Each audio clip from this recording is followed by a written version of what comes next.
आज तीन महत्वपूर्ण अनाउंसमेंट करने के लिए मैं आपके बीच के अंदर पहुंचा हूं। हम सब साथी यहां पर आए हैं। सबसे पहले 31 तारीख को आम आदमी पार्टी के राष्ट्रीय संयोजक दिल्ली के मुख्यमंत्री अरविंद केजरीवाल जी आदमपुर के अंदर पहुंच रहे हैं और एक रोड शो करेंगे। बालसमंद तक वो जाएंगे और पूरी आम आदमी पार्टी बालसमंद के अंदर उसकी पूरी भरपूर तैयारी कर रही है। उनका रोड शो वहां पर होगा। एक ऐसा नेतृत्व है जो इस देश की राजनीति को एक नई दिशा दी है। अच्छे स्कूल, अच्छे कॉलेज, बच्चों के लिए अच्छी नौकरियां और शिक्षा के अंदर आमूल चूल परिवर्तन, फ्री बिजली, फ्री पानी, अनेकों ऐसी व्यवस्थाएं दी हैं जो आज हिंदुस्तान की राजनीति के केंद्र बिंदु को बदलने के लिए सिद्ध हुई है। आज अरविंद केजरीवाल जी की नकल मार के कांग्रेस और बीजेपी भी अपनी बातों के अंदर ये बात लाने लगी है कि वो अब स्कूल सुधारेंगे। प्रधानमंत्री को स्कूलों में जाना पड़ रहा है और आदमपुर के अंदर फ्री बिजली की बात कांग्रेस यहाँ पे कर रही है। परंतु मैं कहता हूँ कि 4, 5, 7, 8, 10 किलोमीटर पे राजस्थान के बॉर्डर जगह जगह लग जाते हैं। अगर उनके मन में खोट नहीं है, अगर वो सच बोलते हैं, अभी तो चुनाव 3 तारीख को राजस्थान में घोषणा कर दें। हमने तो दिल्ली में करके दिखाया, पंजाब में करके दिखाया, गुजरात में हमने घोषणा किया, हरियाणा के अंदर करके दिखाएंगे, हिमाचल में करके दिखाएंगे। पूरे देश के अंदर ये व्यवस्था परिवर्तन का दौर है और अरविंद केजरीवाल जी व्यवस्था परिवर्तन में लगे हैं। हिंदुस्तान को दुनिया का नंबर 1 राष्ट्र बनाने के लिए उन्होंने 130 करोड़ लोगों से आह्वान किया है कि आए, जुड़े। इन राजनेताओं के बस की बात नहीं है, हम इस हिंदुस्तान को बदलें। दूसरी, अरविंद केजरीवाल जी ने इस देश के अंदर सबसे पहले पहल कराई पंजाब में ओल्ड पेंशन योजना की। ये राजनेता तो 8-8, 10-10 पेंशन लेते हैं, जनता की एक पेंशन भी बंद कर दी थी। आम आदमी पार्टी है जिसने सबसे पहले ओल्ड पेंशन स्कीम को पंजाब में लागू कर दिया और हमारा वायदा है जहां जहां हमारी सरकार आती चली जाएगी, हम पूरी जगह इस ओल्ड पेंशन स्कीम को लागू करेंगे। अरविंद केजरीवाल जी 31 तारीख को बालसमंद में पहुंच रहे हैं। आप सबको भी मैं वहां पे आमंत्रित करता हूं। दूसरा ये गांव भाई, इसके साथ साथ 2 दशक से ऊपर से कुलदीप बिश्नोई यहाँ पर एमएलए है, परंतु हर गांव की समस्या का नहीं पता। आज आम आदमी पार्टी ने, सतेंद्र सिंह जी ने ये विलेज वाइज मैनिफेस्टो घोषित किया है।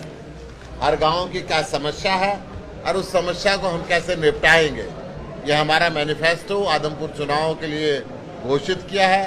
ये मैनिफेस्टो हम आपके सामने आज लॉन्च कर रहे हैं और वायदा कर रहे हैं इन सारी समस्याओं को हम दूर कराएंगे।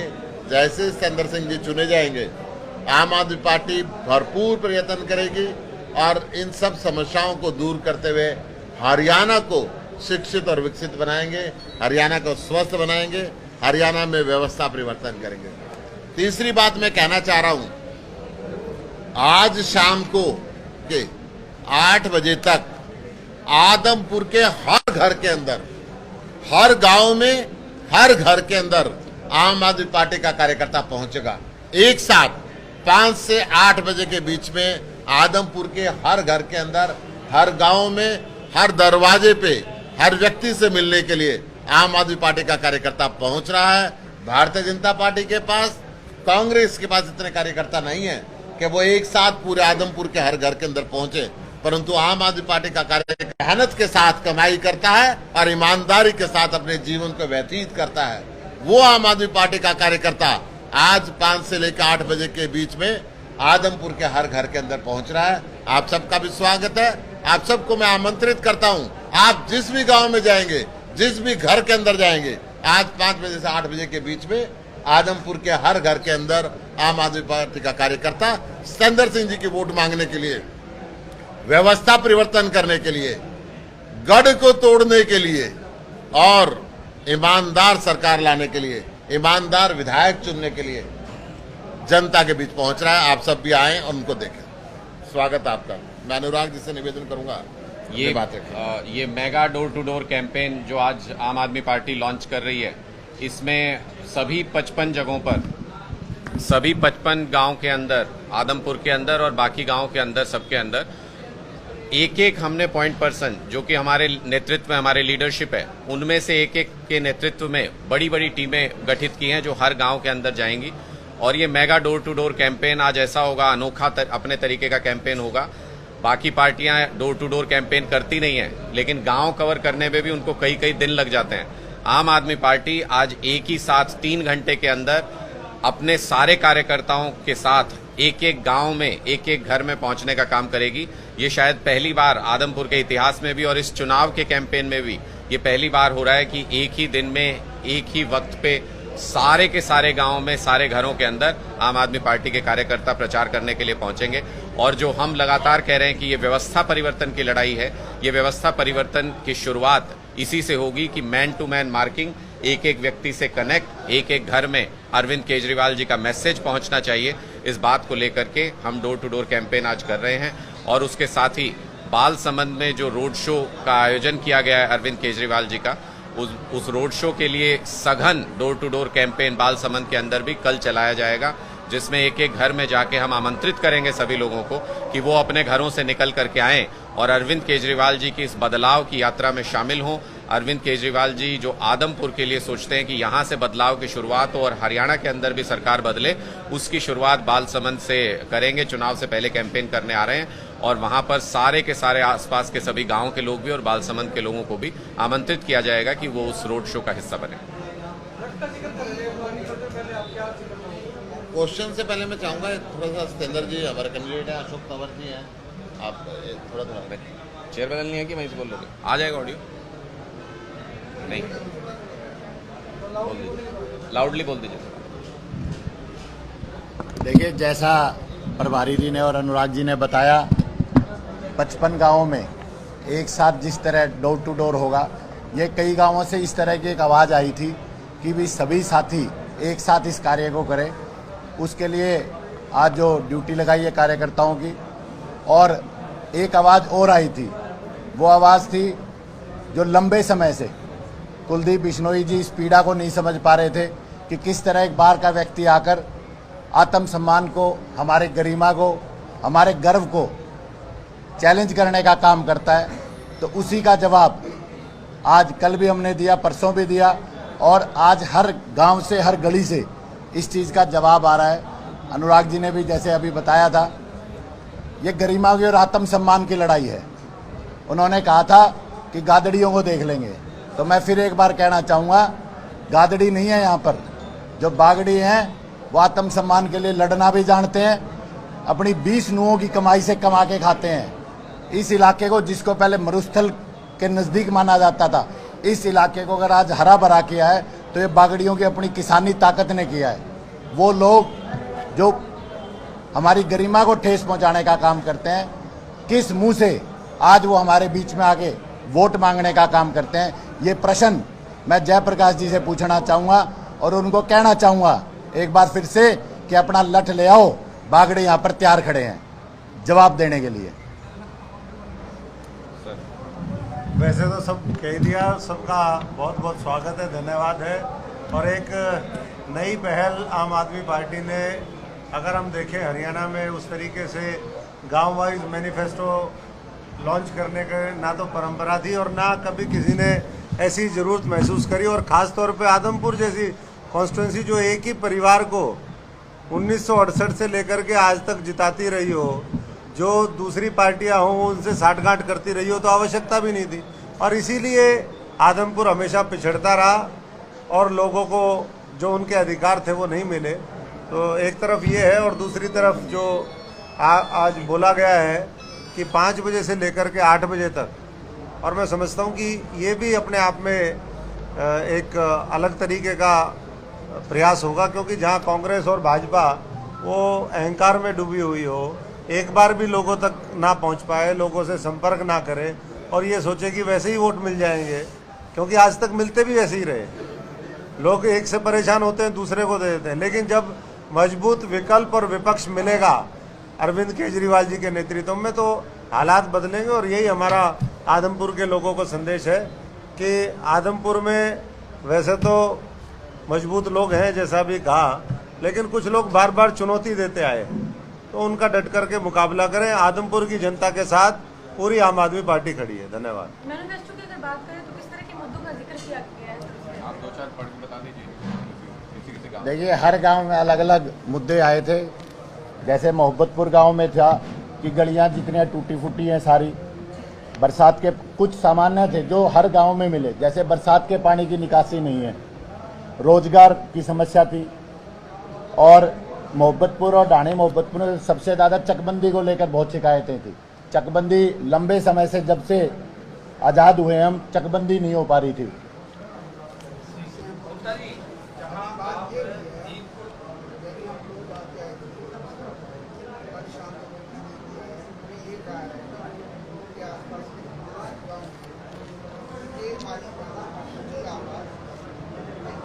आवाज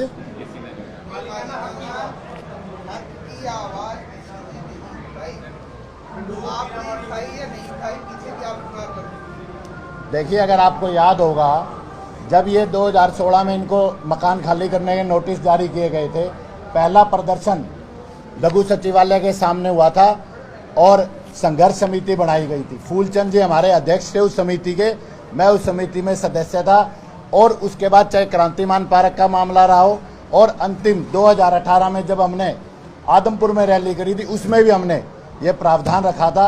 और इसको अब इन गांवों की विषयों को, और मैं एक चीज़ और भी बताना चाहूँगा, आपने इसकी चर्चा की है, पिछले 10-12 दिन से इन ढंडूर से, पीरावाड़ी से हम जब इन गाँवों में गए तो एक चीज़ और सामने आई कि चोर दरवाजे से आचार संहिता, एक तरफ तो कुलदीप जी कहते हैं कि आचार संहिता लागू है, दूसरी तरफ मैं उन आदमियों के नाम और नंबर दूंगा जिनको चंडीगढ़ बुलाया गया और वोटों की ये कहा गया कि आप हमें वोट दो, हम आपके गांव पक्के करने का काम करेंगे।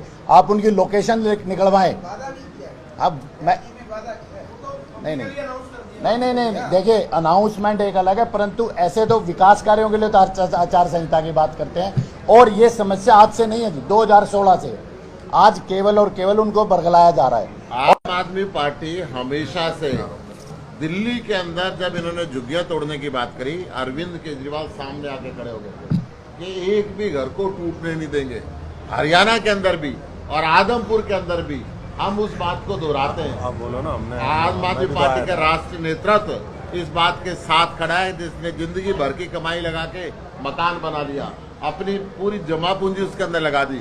अगर उसको 1 मिनट में सरकार उजाड़ देगी तो उजाड़ने नहीं देंगे। उस समय अफसर पैसे लेके ये काम कराते हैं और बाद में उनके तोड़ते। उन अफसरों को फांसी तोड़ देनी चाहिए जो अफसर ये काम कराते हैं, परंतु जिस व्यक्ति ने जीवन भर की पूंजी लगा दी उसको उजाड़ने का कोई हक नहीं है। आम आदमी पार्टी उनके साथ खड़ी।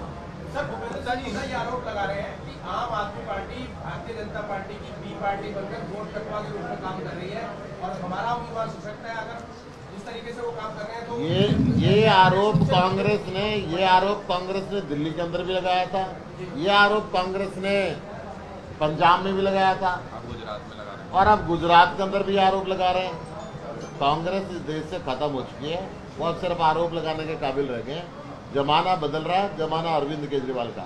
मैं भूपेंद्र हुड्डा जी से ये भी पूछना चाहता हूँ, एक सेकंड, मैं इसी सवाल पे मैं भूपेंद्र हुड्डा जी से ये भी सवाल करना चाहता हूँ कि जहाँ वो एक तरफ अपने नेतृत्व का दम भर रहे हैं यहाँ पर, वहाँ मुझे पता लगा है कि कांग्रेस पार्टी ने शीर्ष नेताओं की लिस्ट से उनको गायब कर दिया है, उनको भी और उनके बेटे को भी उससे बाहर रखा गया है। हरियाणा के 2 नेताओं को उसमें रखा गया है। तो मुझे लगता है कि पार्टी के अंदर पहले वो किसकी बी टीम है और उनकी पोजीशन क्या है, और कांग्रेस पार्टी में उनका सम्मान है भी, बचा भी है या नहीं बचा है, और 2024 तक हुड्डा साहब कांग्रेस पार्टी में रहेंगे भी कि नहीं रहेंगे, पहले उनको इस पे मंथन करना चाहिए, बाद में किसी और की तरफ उंगली उठानी चाहिए। आप बताइए। आप सीट को लेकर आश्वस्त हैं, भूपेंद्र सिंह हुड्डा की बात करें, आपसे जो पुराने लीडर रहे हैं, उनका कहना है कि आम आदमी पार्टी जो है वो 3 या 4 नंबर के लिए तय करती है। देखिए, भूपेंद्र सिंह हुड्डा की फितरत बता दूं, अशोक तंवर जी बैठे हैं, लठ लेके पीछे पड़ गए, शैलजा आई लठ लेके पीछे पड़ गए। लठ लेके पीछे पड़ने से वोट नहीं मिलती, वोट मिलती है हाथ जोड़ने से। और आदमपुर की जनता के सामने आम आदमी पार्टी हाथ जोड़ रही है और उनका कैंडिडेट कह रहा है गादड़ी और बादड़ी अब देख लेंगे। ये भाषा, ये जो भाषा है, ये जनता के बीच में रहने की भाषा नहीं है, ये जनता को तोड़ने की भाषा है। और आम आदमी पार्टी हमेशा हाथ जोड़ के गरीब से गरीब के, वंचित से वंचित के लिए काम करती है, शिक्षा का, चिकित्सा का, बिजली का, पानी का। आज नेता प्रतिपक्ष होने के नाते उनको किसान की आवाज उठानी चाहिए थी। क्या हुआ हरियाणा के अंदर जब चारों तरफ बॉर्डर पे किसान बैठे थे, अरविंद केजरीवाल अकेला व्यक्ति था जिसने कहा कि मैं जेल नहीं बनने दूंगा, इनकी सेवा करूंगा, ये देश के अन्नदाता है। जब हरियाणा के मुख्यमंत्री ने ये कहा कि आतंकवादी है, ये खालिस्तानी है, ये इनकी जड़ चीन में है, इनकी जड़ पाकिस्तान में है, तो हमने संसद के अंदर प्रधानमंत्री को घेरा था, राष्ट्रपति को हमने ज्वाइंट सेंटर हॉल के अंदर घेरा था। क्यों नहीं भूपेंद्र सिंह हुड्डा ने इस विधानसभा को चलने से बंद किया? क्यों नहीं उस समय किसान की आवाज को उठाया? आज ये आवाज उठाने वाले बनते। मैं ये बात स्पष्ट तौर पे कहता हूं, आम आदमी पार्टी आम आदमी की आवाज बनकर आई है और आम आदमी के लिए काम करेगी। वो कांग्रेस अब खास व्यक्तियों का काम करती है, आम व्यक्तियों का काम नहीं करती। दुश्मन कोई नहीं है।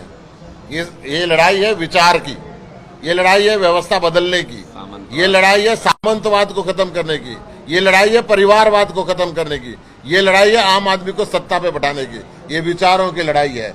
दुश्मनी हम किसी से नहीं करते। जरूरत पड़ती है तो अरविंद केजरीवाल जी ने कहा था कि दिल्ली के लोगों को काम कराने के लिए मैं किसी के पैर भी पकड़ लूंगा। मैं हरियाणा के विकसित करने की बात करता हूं। हरियाणा के विकसित करने के लिए अगर हमें कहीं भी जाना पड़ेगा हम जाएंगे, ताकि हरियाणा के लोगों को अच्छी शिक्षा मिले, अच्छी चिकित्सा मिले, दिल्ली की तरफ फ्री बिजली मिले, फ्री पानी मिले, बच्चों को रोजगार मिले, किसान की आय बढ़े, महिला बराबरी के रास्ते पर चले और ये लूट मार का धंधा बंद हो, ये अत्याचार का धंधा बंद हो, ये उगाही का धंधा बंद हो और ये ईडी और सीबीआई का धंधा बंद हो, ताकि भयमुक्त वातावरण के अंदर हरियाणा आगे बढ़े। देखिए, कांग्रेस पार्टी को कल भी एक जगह पर बड़ी हुटिंग भी हो गई। उदय भान जी आए हुए थे, कांग्रेस के अध्यक्ष थे, एक सभा में बगला में हम लोग थे, वहां पे उनकी हुटिंग भी हो गई बहुत ज्यादा। लोग सारे के सारे उनकी सभा से भी उठ के आम आदमी पार्टी की मीटिंग में सुनने के लिए आ गए, क्योंकि वहां हम ये सवाल पूछ रहे थे कि जब दीपेंद्र हुड्डा जी ये कहते हैं कि 300 यूनिट फ्री दे देंगे, तो उनके अंकल की सरकार है बगल में, तो वो एक फोन मिला के ये कह क्यों नहीं देते, गहलोत अंकल 300 यूनिट बिजली फ्री कर दीजिए राजस्थान में। आदमपुर वालों को यकीन नहीं हो रहा। अगर वो कर देंगे वहां पे 300 यूनिट फ्री, तो आदमपुर वालों को यकीन हो जाएगा कि झूठ नहीं बोल रहे। और अगर इन्हीं मुद्दों पर आदमपुर के लोगों को वोट देना होगा, हरियाणा के लोगों को वोट देना होगा। शिक्षा का मुद्दा उठा रही है कांग्रेस आज के दिन में, बिजली फ्री करने की बात कर रही है। अगर इन्हीं मुद्दों पर वोट देना है तो कार्बन कॉपी लेके क्या करेंगे लोग?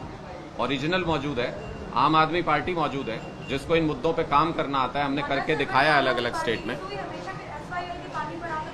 हमारी कहीं सुई नहीं अटकती है, पानी बहती हुई चीज है और उसमें बहते हुए ही हम साफ साफ जवाब दिया अरविंद केजरीवाल जी ने। उन्होंने साफ ये कहा है कि प्रधानमंत्री नरेंद्र मोदी जी को ये तय करना है कि देश में कोई भी स्टेट प्यासा न रहे, चाहे वो हरियाणा हो, चाहे वो पंजाब हो, चाहे वो गुजरात हो, चाहे वो राजस्थान हो, चाहे वो दिल्ली हो। हर स्टेट को पानी उपलब्ध कराना मोदी जी का काम है। मैं एक सवाल पूछना चाहता हूं भारतीय जनता पार्टी से और मोदी जी से। मोदी जी को पाकिस्तान ज्यादा प्यारा है क्या पंजाब से? कि पाकिस्तान में पानी बह के जा रहा है, पंजाब को नहीं मिलेगा। मोदी जी को पाकिस्तान ज्यादा प्यारा है क्या हरियाणा से? कि पाकिस्तान पानी बह के जाएगा लेकिन हरियाणा को नहीं मिलेगा। पहले बीजेपी को इस बात का जवाब देना चाहिए और पानी की उपलब्धता सबके लिए सुनिश्चित करनी चाहिए। इस पर किसी तरीके की राजनीति करके इन्होंने जो दशकों तक किया है, तीनों जगहों पे कांग्रेस की सरकार रह चुकी, तीनों जगहों पे बीजेपी की सरकार रह चुकी, वो तो अपना ग्राउंड ही खो चुके हैं इस मुद्दे पे बात करने का। तो उनको सवाल पूछने का हक नहीं है। जनता सवाल पूछेगी और जनता को जवाब दिया जाएगा। जनता के मंत्री रहे तो वाइस प्रेसिडेंट दोहराने के बाद इस्तीफा देना पड़ा क्योंकि बीजेपी की तरफ से सोशल कैंपेन चलाया गया। ऐसी क्या मजबूरी रही तो पार्टी ने मंत्री के साथ स्टैंड? देखिए, मैं फिर आपको यही कह रहा हूं कि ये जब चुनाव का वक्त आता है तो भारतीय जनता पार्टी की तरफ से, नेताओं की तरफ से इसी तरीके के सवाल आते हैं। या तो जाति पे सवाल पूछा जाएगा, या स्टेट्स के झगड़े पे सवाल पूछा जाएगा, या धर्म पे सवाल पूछा जाएगा।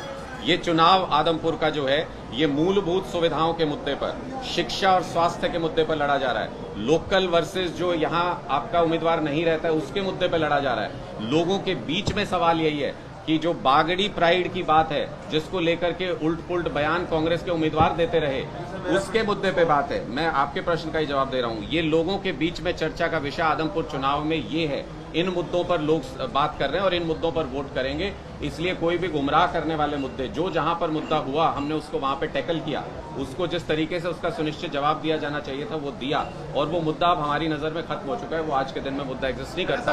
आदमपुर के अंदर जो मुद्दे एग्जिस्ट करते हैं, जो लोगों के सवाल हैं, वो आप पूछिए, पुरजोर तरीके से आम आदमी पार्टी उनका जवाब देगी और उनको सॉल्व करने की कोशिश तो करेगी। ये भी कहते हैं कि दिल्ली के अंदर किया गया है, जो पुराने स्कूल थे उन्हीं को रेनोवेट करवाया है, उन्हीं को नया बनाया है। अगर अलग से कोई यूनिवर्सिटी बनाई हो, स्कूल बनाया हो, उसकी तो बात नहीं की है। हम पहले भी आमंत्रित कर चुके हैं इन सारे लोगों को कि आप आइए दिल्ली के अंदर, जिस हिस्से में, जिस गली में, जिस जगह पे आप स्कूल देखना चाहेंगे वहां पर नए स्कूल भी दिखाएंगे, वहां पर एक से एक अच्छे अस्पताल भी दिखाएंगे, वहां पर बाकी सारी व्यवस्थाएं भी दिखाएंगे। इनको अगर इनको लगता है कि दिल्ली के अंदर स्कूलों में कुछ बदलाव नहीं हुआ, तो ये जो विदेशों से, ये दुनिया भर के लोग जो दिल्ली के स्कूल देखने के लिए आते हैं, ये इनके हरियाणा के स्कूल क्यों नहीं देख लेते? ये इनके दूसरे स्टेट के, उत्तर प्रदेश के स्कूल देखने क्यों नहीं चले जाते? चलो दिल्ली में ही एमसीडी के स्कूल देखने क्यों नहीं जाते? ये दिल्ली सरकार के स्कूल देखने क्यों जाते हैं? तमिलनाडु सरकार अपने रिप्रेजेंटेटिव भेजती है, बोलती है दिल्ली जैसे स्कूल बनाएंगे, और बनाते हैं वहां पे 25 स्कूल। उनका उद्घाटन करने के लिए अरविंद केजरीवाल जी को बुलाते हैं। तो आज के दिन में दिल्ली का जो शिक्षा मॉडल है वो इनके क्रेडेंशियल्स का मोहताज नहीं है, उसको पूरी दुनिया मानती है। वो एक स्थापित मॉडल है और उसके जरिए हजारों लाखों बच्चों का भला हो रहा है दिल्ली के अंदर। देखिए, वो मैं लगातार ये कह रहा हूँ, ये यहाँ आदमपुर चुनाव में एक बड़ा मुद्दा बन चुका है कि जो लोग बागड़ी प्राइड को हमेशा चुनौती देते रहे, जिन्होंने उनके लिए गलत शब्दों का इस्तेमाल किया, बागड़ी स्वाभिमान को ललकारा, वो आज यहाँ पर वोट मांगने की कोशिश कर रहे हैं आदमपुर के अंदर। इस बार उनकी जमानत जब्त करके भेजेंगे। सारे बागड़ी एकजुट हो गए हैं और सत्येंद्र सिंह जी तो सवाल पूछते घूम रहे हैं। सारे गांव गांव में अपना पूरा काफिला लेके ये जाते हैं। वो गाना बजता है, मुझे तो उसके शब्द भी याद हैं कि जेपी जी थारा लठ कड़े हम बागड़ी आगे। तो वो बागड़ी सारी जगह गांव गांव जाके पूछ रहे हैं कि वो लठ तो दिखाओ जो उठाने की बात कर रहे थे जयप्रकाश जी। सारे बागड़ी एकजुट हैं, सारे बागड़ी इकट्ठा हैं यहाँ पे और आपके लठ का इंतजार कर रहे हैं। अगर वो लठ ले भी आएंगे सामने से, उन्हीं का लठ लेके झाड़ू में डाल के और पूरे आदमपुर में सफाई कर देंगे। कांग्रेस का एक वोट उनको यहाँ पे नसीब नहीं होगा इस बार। इस बार आप देख लीजिएगा जयप्रकाश जी की यहाँ पे जमानत जब्त होगी, क्योंकि ना तो वो फिट बैठते पूरे इस चुनाव में। सीधी टक्कर है ये भारतीय जनता पार्टी और आम आदमी पार्टी के बीच में। कुलदीप बिश्नोई जी का जो परिवारवाद रहा और जो आम आदमी पार्टी एक आम व्यक्ति को बनाने की कोशिश कर रही है यहाँ का जनप्रतिनिधि, इन विचारों के बीच में ये सीधी टक्कर है। इसमें जयप्रकाश जी मिसफिट होते हैं। वो आदमपुर से आते नहीं है। आदमपुर के जो पूरी जनता है, बागड़ी जो सारे हैं, उनके खिलाफ अपशब्दों का इस्तेमाल करते हैं। इस बार अगर जमानत बचाएं जयप्रकाश जी यहाँ से तो बताइएगा। सर, आप अभी ये कह दीजिए, आप प्रधानमंत्री आदमपुर से बदलाव शुरू हुआ हरियाणा का, ये बीजेपी नेताओं की बात करें या कांग्रेस नेताओं की बात करें, उनका कहना है कि आम आदमी पार्टी के गाँवों की जो है वो हवा निकल चुकी है। पंजाब में जो चुनाव हुआ वहाँ आम आदमी पार्टी हार गई। पंजाब की जनता ने उनका कितना वोट आया वहाँ? उनका कितना वोट आया जो पूछ रहे हैं? जमानत जब्त हुई थी उनकी 3% वोट आई थी उनकी। मैं आपको बता रहा हूँ, आप अपनी बात करना जी। हम तो ये कह रहे हैं कि जब हम केंद्र का चुनाव लड़ेंगे ना, तो संसद में भी ऐसे सांसद आएंगे हमारे। अभी हम राज्य का चुनाव लड़ रहे हैं और राज्य को जीत रहे हैं। आप आदमपुर के चुनाव कीजिए, हरियाणा के चुनाव कीजिए यार। वो हो गया, वो वहां जा वो